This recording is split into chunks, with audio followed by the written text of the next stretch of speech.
Thank you so much for honoring this invitation. I want to thank you for coming today. We know the times are not the best for all of us during this period of post-lockdown, but we have to soldier on.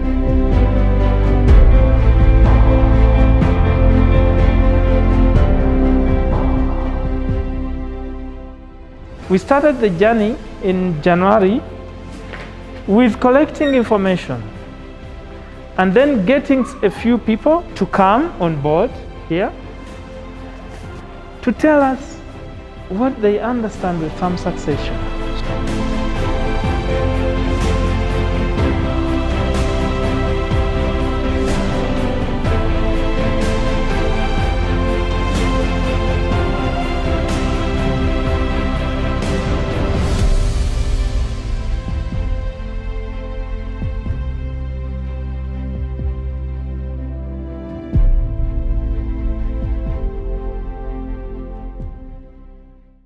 I have since discovered that only a small percentage of our farmers have lawful entities that do own their farms.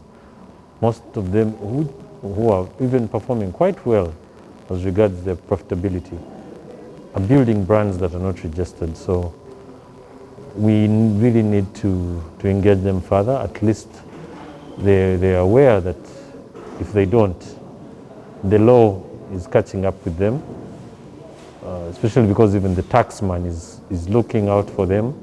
This has been a very educative workshop. Should really go a long way to improving our youth with their parents at the level of succession. The major issue is about how we would want really our farms to be taken over by our children in future. For me, having attended the last workshop and this one, I can see us now going into real details, especially connecting the business aspects and the legal aspects. I now see a connection between the two. Because last time we were just looking at the importance of succession, the legal, the constraints. Now we see that succession must also be accompanied by business aspects and to ensure continuity and the success of the farm. There is beauty in formalizing your businesses. Today, we have the two people here. They are not even worried. Actually, if Mr. Kabito said we are here for the next 2 weeks, they would still stay because they are structures on running their business.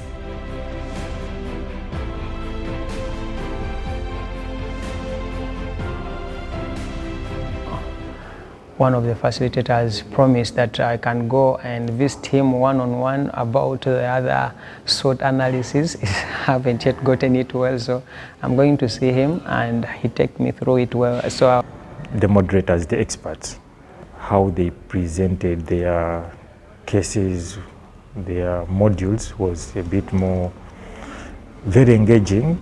I think it kept the participants very alive. So especially Mr. Mayanja, he was teasing out these guys to see that they get to even have that feel on self-awareness, you know. So how he moderated, it was very good. It was more participatory than that hit me very good. We never stop learning, and the value systems, especially the part where we're talking about active listening, that caught my attention so much because succession would be much easier if the two generations understood themselves and probably listened a little more without listening to ask a question or listening so that a man can finish speaking and they can speak back. I think that's a very key aspect if you want to see farm succession going on in a certain way, especially in the African context.